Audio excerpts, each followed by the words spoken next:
Hey guys, and welcome to season 3 of the Us People podcast. I'm your host Savia, and in this season I get to make my guests laugh, cry, and even make them think about life a little differently with the questions I fire over to them, which digs into their lives and professions a little differently. We even had a chance to change up the intro, giving you a fresh, new sound. I look forward to sharing season 3 of the Us People podcast with you. Let's go. Welcome everybody, this is Jeffrey Gonell, author of the space opera series Destroying Decry, and you are listening to the Us People podcast with Savia Rocks.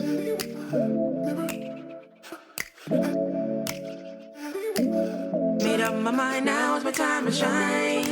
Now is my time to shine. Time that you let go, now is my time to shine. Hey guys, welcome to another episode of the Us People podcast. I'm your host Savia, and today I've got the lovely Jeffrey here with me, who is a Taekwondo instructor, personal trainer, writer, and author. Jeffrey, I want to thank you so much for coming on the Us People podcast. How are you? Everything's good. Sunny day out here in New Jersey. It sounds good to me. It definitely sounds good to me. So my first question for you, Jeffrey, is could you tell us a bit about you, first of all, where you grew up, but also how that influenced you to be the person who you are today? Okay, well, I grew up in the South Bronx in New York City. I was born and raised in that sector of New York. It was a rough neighborhood. It was rough times for me growing up. And something I really did all the time to seek refuge from like all the bad stuff was do sports and martial arts. So that's why that's like my main source of income is fitness and teaching Taekwondo. So that's the way my upbringing shaped me and how I went about my life. Talk to me about when you look in the mirror, what type of person do you see, but also what does your reflection say back to you? But on the flip side of that question, have you ever looked in the mirror, Jeffrey, and not recognized the person staring back at you? How did you bring yourself back to being the person who you want to be today and moving forward? When I see myself in the mirror, I see myself as a determined person, someone who just wants to achieve his goals, and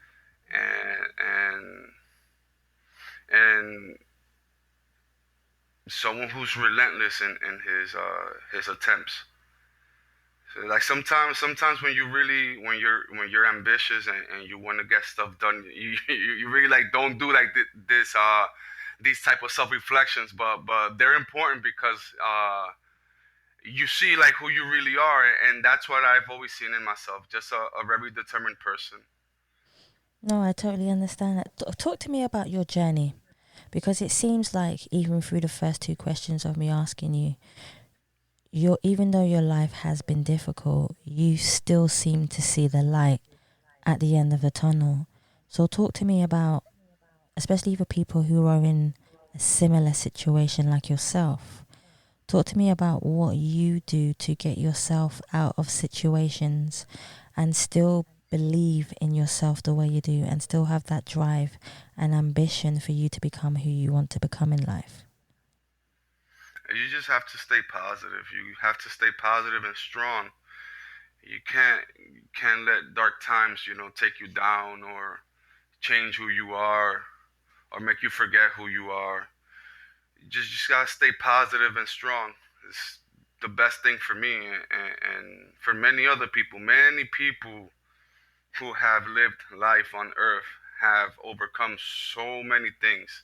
That's true. And they've done it by staying positive, by believing in a better outcome and staying strong. So that's what I'll tell everybody. Just stay positive, but strong, and you'll make it. I like that. See, guys, no matter what your life is throwing at you, and believe me, every single one of us has something going on, whether it's in the forefront or the background of our lives, especially mentally or physically. Jeffrey just stated that no matter what you're going through in life, there definitely is the light at the end of the tunnel, which is clearly stated, and we've only been through 4 questions as it is already. So that's definitely something I want everyone to take away with them, because that's such a beautiful thing to know. Talk to me about you being a Taekwondo instructor. How does that ground you, and how do you feel emotionally connected to it, to be your absolute best, not just for the people that you're teaching, but also for yourself? With doing the martial art, or any martial art, gives you a lot of discipline. So, and strength, a lot of mental strength. So it has empowered me throughout my whole life. I started Taekwondo when I was 11 years old, and I've been on and off, because I'll stop. When I was a teenager, I'll stop for a couple of years to do other sports, and I'll come back. In my adult life, I've been very steady, and I've had a lot of injuries, so I'm not really able to compete anymore. But I still teach, and Taekwondo and any other martial art, it's good for discipline, and to give you that empowerment that you need in life, because this world is very tough sometimes on you. So to be prepared for is vital. It's vital. So that's what I try to input in all the people that I have the privilege of teaching. What I know is to get them to be stronger, to make them believe that they could run the extra mile, that they could do 100 more push-ups, that they could kick faster, stronger, that they could go another round, to push them, not to be mean to them, but to let them know that they are strong, and that they are able to do much more than they think they can. So that's how I was taught, and that's how I teach. I love that. That makes definite sense to me, and I'm hoping that other people out there can relate to that too. Tell me about, see, this is something that I would love to ask you.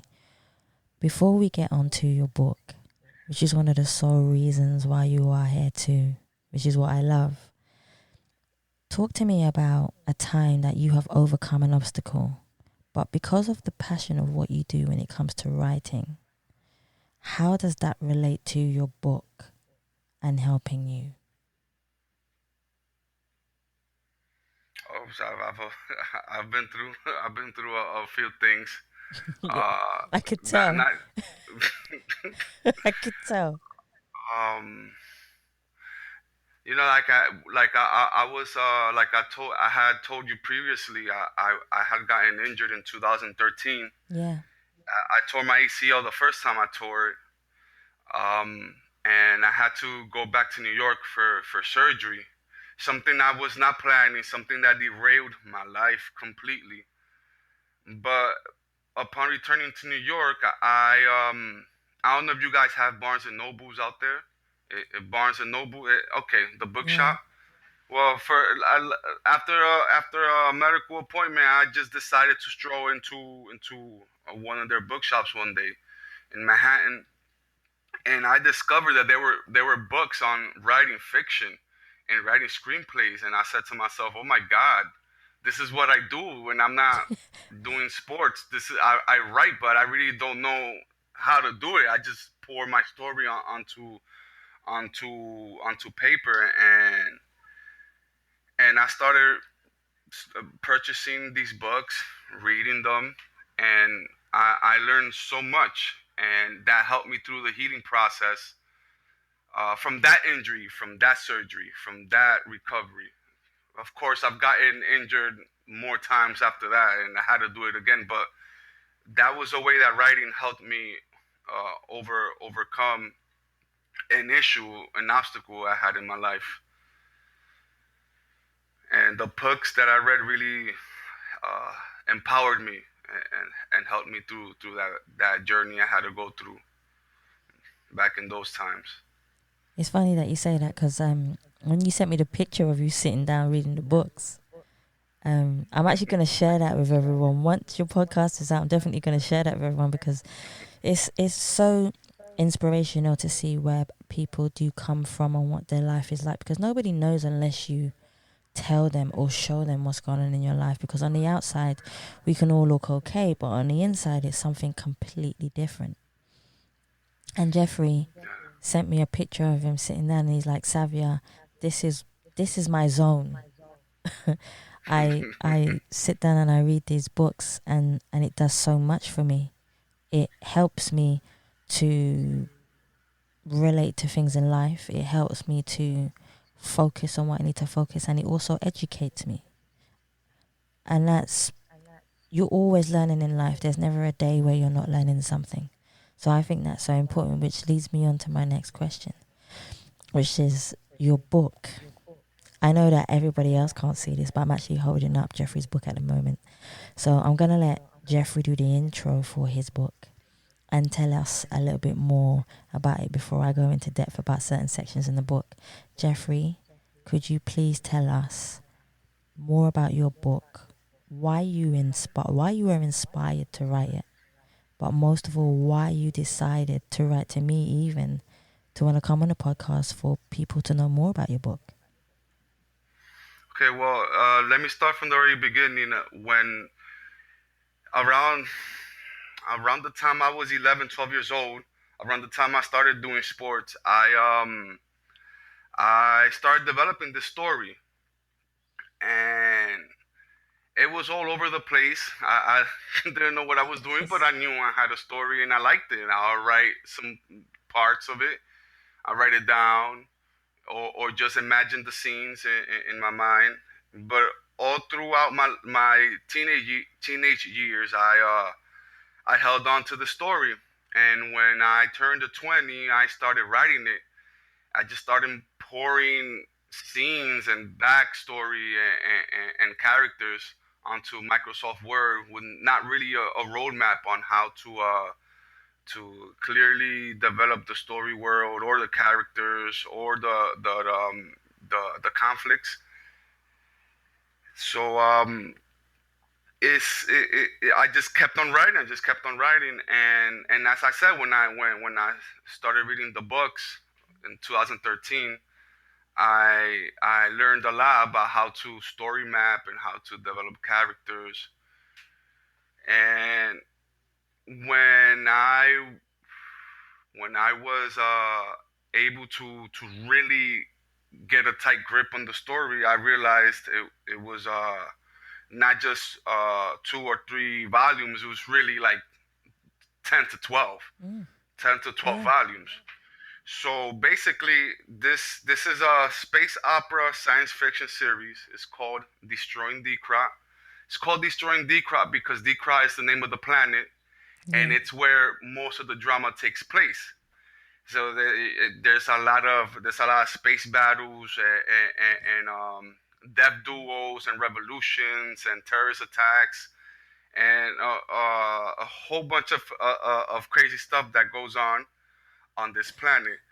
So volume one, it's called the Monolith, Yeah. and the Monolith is a supercomputer that meant to go online so it could create a sort of energy grid around the planet, and in that way, the dictator of the planet will have total control of all energy-powered devices like starships, high-powered weapons, and that's just to get total control of the planet that he rules over. Yeah. So what happens is that there's a clan of martial arts people who are having a conflict with his army, not because of this, not because of the monolith, because they're just opposed to his tyranny. So soldiers break off from the army, help the martial arts out, help the martial artists out. They form the Liberty Knights, and then they go after the army and the dictator, and then they go out and try to destroy the monolith and try to take down the dictator. And and that's what volume one is. And as you know, in the end, it proceeds to the next conflict, which is volume two, Yeah. which is their fight against the dictator's allies, which are the reptilians. So that's volume one, the monolith of the Destroying D-Cross series, and volume two will be out soon. It's the continuation of volume one, right after. And yeah, I really want to share this story with the world because I've had it for so long. Like I started wanting to do this at 11 or 12. Now I'm 37 now, you know. So, and I finally was able to self-publish the first volume last year. And I always believed in this story that it could be something. It could be something, at least to the level that people will know about it and like it. Yeah. You know. So that I really wanna share it with the world. It's not about the sales. It's not about the money for me. I want the whole world to know the story because I know the story is good, and it just gets better. It just gets better and better and better with each volume that passes on by. And characters die off, new characters come in, they die off too. Every volume is different. It's not just war, bam, bam, bam. There's a lot of different things that happen. There's a lot of different alien races, a lot of different types of space armies, space tyrants. There's a galactic federation. Yeah. There are galactic separatists who are against that federation. And there's a cosmic intelligence agency that causes a lot of regime change wars and crazy cosmic clandestine conflicts, and it goes on and on. It's chaotic. It's chaotic. Decra is in a part of the galaxy that's called the Volatile Rim. So the Volatile Rim is like what we'll call the Middle East because of the ongoing conflict. That's what that is. That's where they're at. And Decra is in the worst place of that region, and so in every volume there's a conflict with one of their neighbors, or there's a three-way war of some kind, and it's chaotic, but it's fun, and it's a lot of action. And there is a lot of action, believe me. When I was sitting down, I was moving with the book because I thought I was in the book. There are quite a few things that stuck out for me. There was one where you talk about the revolution, and this is a question that I do want to ask you. There was a part in your book which says with hundreds of influences. So basically, there was a part where it said that they're gonna get influences. It could be with the support of celebrities, journalists, musicians, and stuff like that. You know where I'm talking about, right? Yeah. Okay, cool. Right. The part that had the revolution, do you believe in your book that there is already a revolution starting in the world, or do you believe there will be a revolution that will come and change the world? The reason why it stuck out for me, I was like, even the word revolution is such a major word to me. And I'm sure it is to you. That's why it's in the book. And for the sheer fact that having a revolution and coming together with celebrities, journalists, musicians, and whoever is an inspirational person or a person of power to change the world, or to get to where we need to get to, or to help do things in a better way, or whatever way. Do you believe there is a revolution already, or do you believe that a revolution is coming? I think so. I think there are movements out there of good people who want to bring peace on earth without any further negative stuff. Mm-hmm. You know, there's a lot of people, there's a lot of movements who want change. You know, it doesn't have to happen violently. You just have to voice. You have to voice what you have to voice. So yeah, absolutely.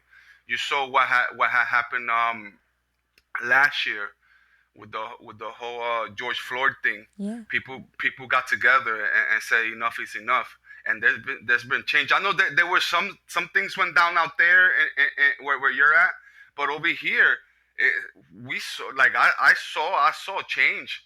I saw change with a lot of stuff, and it was for good. Sure, yes, there was some bad instances, things got violent, but the change that was brought about was pretty positive. So yeah, absolutely. I think that people are waking up and knowing that we have to be unified as one people, so that we could live in peace in this planet, Yeah. and put all that stuff, all that war stuff behind us. Like all these volumes are right, and destroying Decry. Yeah, it's a lot of space war, but in the end, you get the message. Like, war is bad, peace That's is true. good. That's true. You know. I know that a lot of people understand with war creates money. That's why they want war. There you go. Exactly. Yeah. Yeah. Without war, there's no money. With peace, you don't make money from peace. But you can have peace. What do you prefer, the money or the peace? But obviously, there's people who are greedy. I know this is a big statement. There are people in the world who are greedy. Yes, absolutely. And it's never enough. There's never enough power. There's never enough money. More money for them is power. But to me, it's your wisdom and your heart that is powerful, and love that is powerful. So to me, that's what matters. Unfortunately, I feel at the moment the wrong people are in power. But we could change that to make the right people have the right power and work together. So things are slowly changing. But the more we come together and be an activist of peace and love, I'm sure the world will change. And I love the fact that you brought that statement in your book. So thank you for even acknowledging that whenever you did and writing it down, because the more people who get to hear that will take that in and hopefully pass it on to somebody else. Absolutely. And we have to teach the next generation that we could live in a better world, and things don't have to be broken. We're too good for that. We're a species who have evolved, through so much. Why fight, over silly things? We could all just come into an agreement and be happy. No, I totally agree. Evolve. Go to the stars. Go to the stars. Discover the secrets of the universe. And why suppress all that? Why block all that? When we could come together and be like one of those races, one of those alien races in those science fiction series that you see, they're together and they go and they explore, that's what we should be doing. I think that's cool, actually. I think that's cool. I would definitely go on one of their spaceships with them and be like, yeah, cool. It sounds good to me. Jeffrey, one of the questions I did want to ask you throughout the whole of your book, I would love to know, who is your favorite character and why? Oh, Grooks. I thought so. Yeah. He's the one who goes through the change. So this is the thing. It's not really a character. You read the book. It's not a character-based, it's a plot-based story. But you have a transformation in him. You see how he was mean and angry and hateful in the beginning. And it's because of all the things he went through. And then he had an experience, and he learned that to overcome the evil he was fighting, he had to be not evil himself. He had to come from a place of good. Yeah. And then from then, he wasn't undisciplined anymore. After that, he was respecting his senior officers, and he did the right thing, which was to let go of the hate.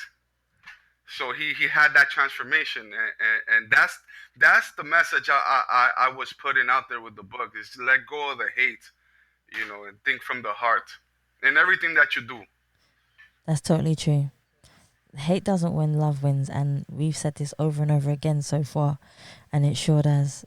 What do you believe, especially because you are a writer, and this is your first book, and you have your second one coming out soon, which at the end of the podcast, I'm definitely going to make you promote that too, because I definitely want everyone to hear about that. What do you feel are the failures within the writing industry, and how do you feel the writing industry can improve to help more and more people have an easier path to become published?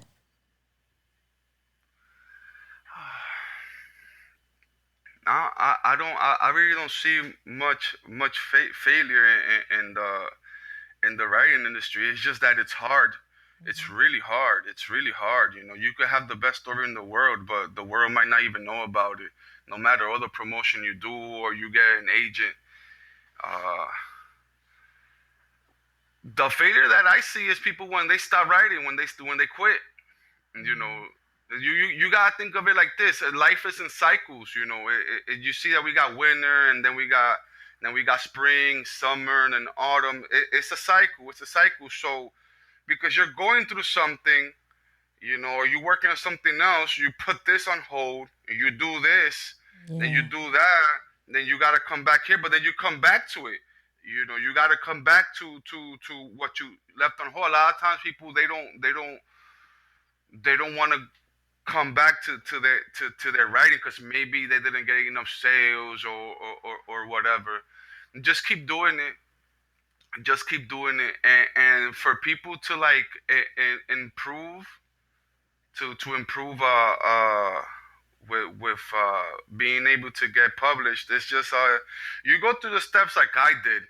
You know how to you learn how to shape the story. You learn about the plot points, about character development, the 3 act structure. And then you learn about formatting it. Then you learn about Amazon.com. Then you learn how about marketing it. And then before you know it, you learn about how to hire an editor, how to hire a graphic designer, you know, and then you do it. You whatever you want to do, you do it. You do it. And once it's done, it's done. I didn't sell 1,000,000 copies, but I have it. I have my book. I give out copies all the time. All my neighbors know the story. I give it to them. I've gave them copies, you know, and that fills me. That I'm like I did it. You know, I'm working on the next installment. You know, that's the goal. The goal is to get it done. So just learn the steps and do it.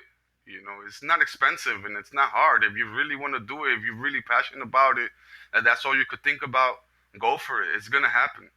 You know? I like that. How do you take your personal life away from your work life? Because of everything that's going on in the world at the moment, I know a lot of people have learned about work-life balance. But even before then, how did you manage, Jeffrey, to take away your working life and your personal life and be able to divide them? I don't think I could. That's because that's like fitness is my livelihood. Yeah. Martial arts, somewhat. You know, so I'm always working out, or I'm always reading about working out, or training clients, or I'm in college and it's exercise science I'm studying for. So I'm going for my bachelor's in exercise science. I'm always taking a course, always taking a weekend seminar, workshop. You know, the only time I'm not really doing fitness or writing, working on my space opera novels is when I'm with my family, with my son and with my wife, and even then, that's like, oh, I'll talk to my wife about it. Is something that's fitness related, and she's not really into that, you know. But it's my life, like I live it, you know.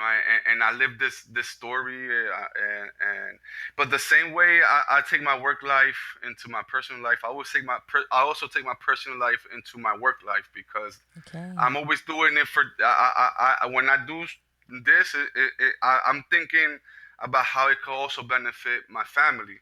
That's really my personal life. Outside of everything I do is my family. I really don't go out much, so I always thinking about how it could benefit them as well. And I just say to myself, well, when the kid is big, when the kid is grown, he's gonna know that his old man wrote books. Maybe he'll want to write too. Or he's definitely gonna do martial arts. He's definitely gonna learn how to lift early. I'm gonna teach him. Well, he's already doing Taekwondo. I'm already taking him. So I can't really split it. In my life dynamic, everything is so interlaced that can't really like pry it apart. It won't work for me. I like that. Thank you for sharing that with us because that's really cool. I really like that. What is the one thing that you have battled with within your life that nobody knows about that you would like to share to help empower other people? Uh, so a lot of times, people are into like taking you down. This mean people out there, Mm-hmm. misguided. They want to take you down. Anything that you do is bad. And a lot of times when you're around these type of people, it could be your friends, it could be your neighbors, it could be your family. A lot of times when you're around these type of people, they change your frequency, they mess up your vibe, and then something that you thought was righteous and good, they make you think it's bad and silly. So I tell everybody, like do what you want to do, and be who you want to be. Don't let nobody tell you what you gotta do, and don't let nobody try to make you feel insignificant or inferior. That's not true. And don't become like that either. Don't Yeah. be negative. Just be positive. Be true to yourself. Be true to yourself. There's a lot of bad stuff out here, and people make mistakes, and sometimes we treat each other wrongfully. And don't let bad past relationships or situations take you down. Reach for the stars, because that's what I did, and that's what I'm still doing. See, that's positive output right there. It is. It is. It's definitely positive output, and I attract myself to that, and I hope that other people do too. And it seems like no matter what you've been through, you always know that something good is coming. And even if something bad is happening at that present time in a moment, you turn around and you say to yourself, you know what, I'm going to get through this because I've been through worse and I can get myself through this. So, and you keep on going, which is such a beautiful thing to know because a lot of people cannot get through that. How do you feel about the next generation coming in? How do you feel that they will make a change in the world?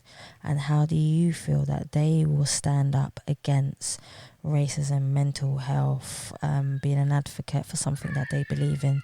How do you feel that they will make a difference in the world? I think there's a lot of progressive stances are winning, Mm-hmm. and people understand that we need that. We need that sort of positive change. So next generation, they're gonna come smarter than us. Like kids these days, they could get on the phone or a computer, download this, install that. When we were kids, we weren't able to do that. So they know more. Each generation knows more and more and more. So I think the good fight has been fought, and the next generation is gonna realize that and just keep on with the torch, Yeah, keep on with the torch, and do what's right. I see positive things in the future. see? What is the one question that you wish people would ask you, but they never really do? Is there one question that you wish people would ask you, but they don't? What would it be? Hey, bro, you want to work out? Hey, easy. I would ask you that if I was over there. I don't know how much I can lift, but I'll try. That's a good one, actually. That's a good one. What are you most proud of that you stand for as an individual? My family. I like that. Straight. I like that. There you go. See, if you could choose one quote that represents you as a person, What quote would you choose? He's nodding his head already. I think he knows the answer. What quote would you choose, and why would you choose that particular quote? A quote. Oh, let me get it. Let me get it. Um, I need I need to paraphrase it correctly. Okay. Oh, you do or you don't do. There is no try, and that's from Yoda, Star Wars. Yeah, I have it on my door. Yeah. Yeah, I have it on my door. Nah, see, that was mad you said that because I just went, I have it on my door. That's totally cool. That's perfect. If there was one song that was the soundtrack of your life, what song would you choose and why would you choose that particular song? It's the song. I can't think. Uh, it's the song that goes. Damn. It's like a rock type of dance song that goes. Let me find it real quick. Okay, sure. Let me find it real quick. I know it'll, we will be victorious. Ah, okay. It's Muse Uprising. Yeah, Yeah, yeah. yeah, yeah. That's my song. Okay, right. That's one more for the Spotify playlist. Okay, that's going in there. I like it. See, if I brought you to a desert island and I said to you, you are allowed to have one activist, one musician, and let's say one president, who would you choose and why would you choose those So, people? activist would be Martin Luther King Jr. because he was always about peace and unity. Mm-hmm. Musician. Ah, I'm synthetic, you know, I'm not too much into the classical Beethoven stuff. It'll have to be I guess a reggaeton producer, you know, Hey, cool. and Okay. president, past president, uh, uh, it'll be like a tie between Kennedy and Obama. Oh, that's a They were hard like one actually. they were like cool. Yeah. They stood for good things. You know, I remember when Obama got elected. I was living in Harlem at the time. It was like like the Messiah came. Everyone was happy.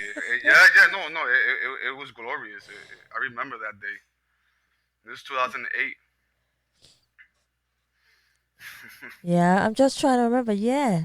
It was in my bedroom when I found out. I was like, "Whoa." Yeah, Everyone was jumping, going crazy. it was a big relief. It was a big relief. Like See? when he got in, when he got in. Define what success means to you. We all have a different definition of what success means to us. But what does success mean to you? Up until the other day, I thought success was $1 million. Like you got $1 million, that's success. But now I realize that you don't need $1 million to be successful. Mm-mm. You know, I think success is being happy from feeling like fulfilled. You know, like I'm really happy I have a family. I'm really happy that even though I can't compete in Taekwondo, I could do something. I'm happy I could deadlift 500 pounds. Yeah, that I could squat a lot. I'm happy I wrote the book, yeah, and I'm promoting to the world. That's success for me. I don't need a whole bunch of money See? to like feel complete. I mean, it would be good if I had it, you know. But maybe if I had it, maybe I won't do the things that I do. Maybe I won't go through the struggles that I'm going through. And sometimes these struggles is what enhance your soul.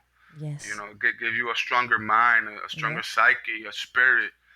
You know, and compassion and benevolence. So sometimes you need to go through the hard stuff so you can learn these things. You know, That's and then true. if you do become super successful, you know how to conduct yourself. You know Yeah. how to always put yourself in other people's shoes and always be a helpful person. and have a good heart. Yeah, I totally agree with you there. I really do.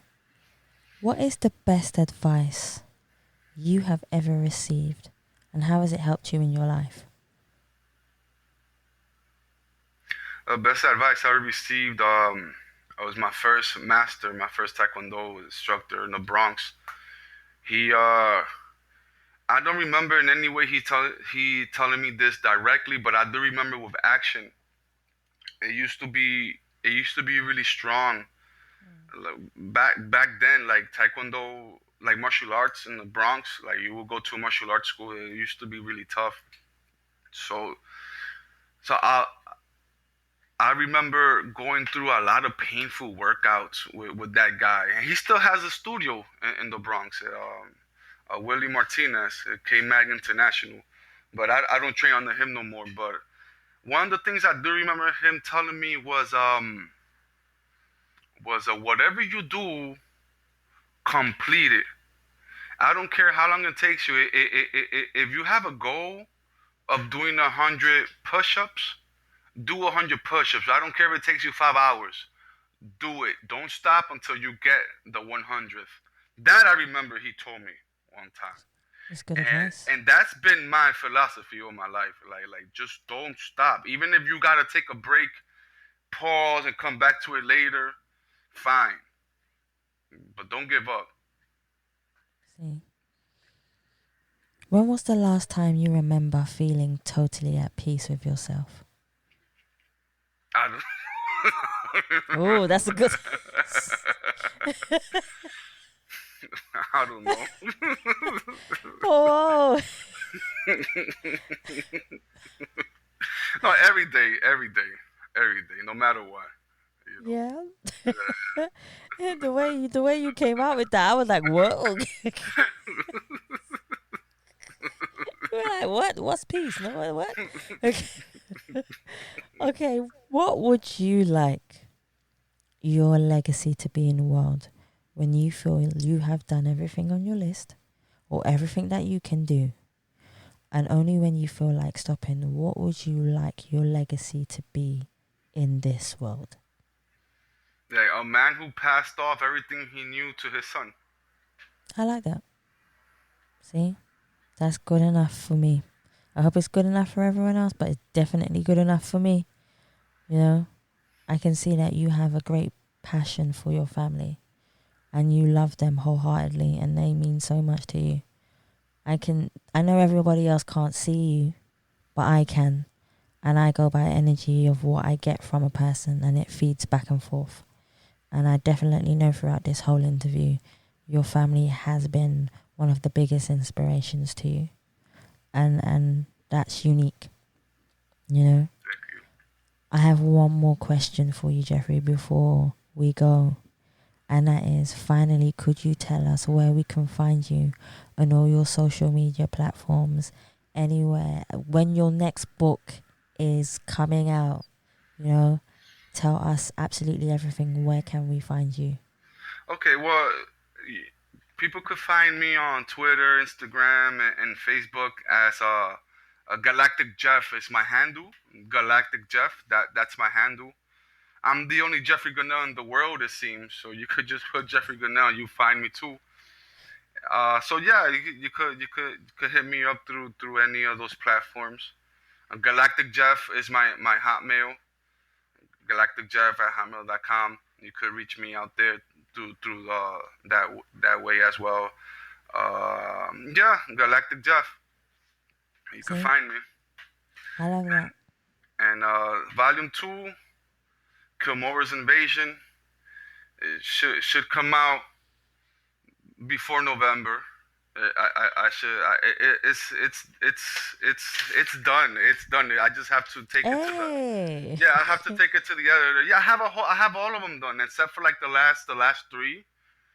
Yeah. I'm working on it again now, tweaking it, and then I'm going to send it to the editor, and then I gotta work with a graphic designer for the book cover as well.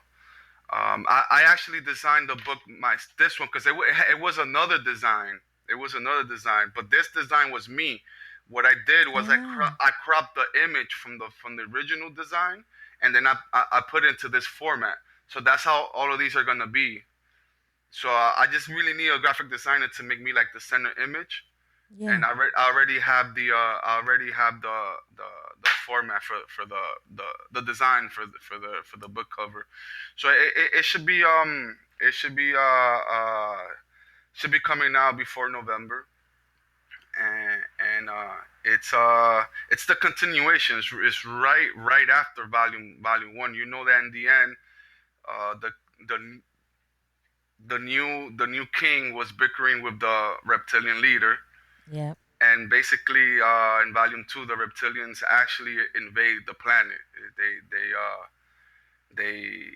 they hit them hard because it's a strong army, but the Liberty Knights, they find their way to win. Do you know what I find so fascinating? And I know we most of you spoke about it previously. So much of what your book has in it is either what's going on in the world at the moment or what people believe is happening, or reptilians and so on and so forth, taking over, power, revolution, all of that is either happening at the moment, will happen in the future, or has already happened from the past. And you've managed to pull it all in your books, you know.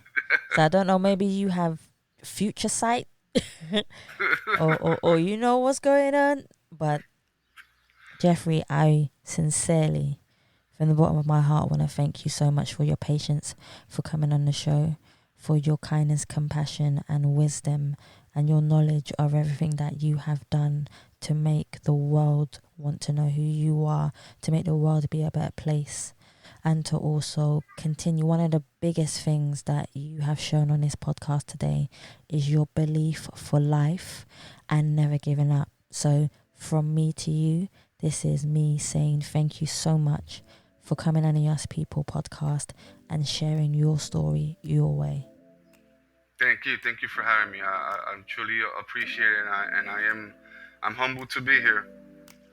No, thank you so much, guys. This is where I say to you guys, thank you so much for listening to the Us People podcast. And thank you so much. And please do remember to follow us on Facebook, Instagram and Twitter. And you can also leave us a review on iTunes, Google Play and any other platform that you prefer listening to. Please also follow us on Instagram, Twitter and any other platform that you prefer to listen to us.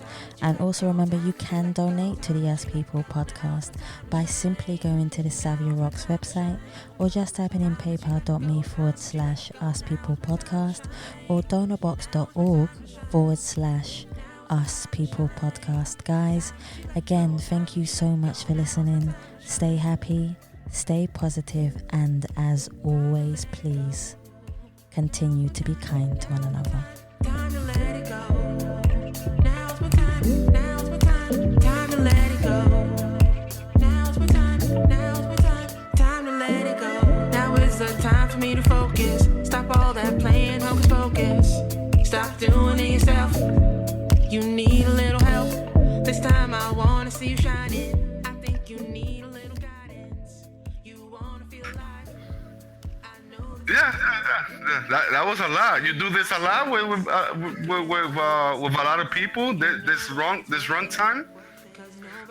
So they have like a lot of interesting stuff, right, to share and to like teach. So like you have to give them more time to speak. Wow. my mind. Now is my time to shine. Now is my time to shine. Time that you let go. Time that you let go. Now is my time to shine. Now is my time to shine. Now is my time to shine. Time that you let go. Time that you let go. Now is my time to shine. Time to let it go. Now is my time. Now is my time. Time to let it go. Now is my time. Now is my time. Time to let it go. Now is my time. Now is my time. Time to let it go. You are your own worst enemy. Thinking too far, what's ahead of me? One day at a time. Just enjoy the ride. Open those eyes, see the light. Ignite that fire inside it. Let it breathe breath into life. Push all your fears to the side. Control your mind. It's all alright, enjoy your life, the joy is mine. Commit to you, you got the tools. Everything you do, you make the rules.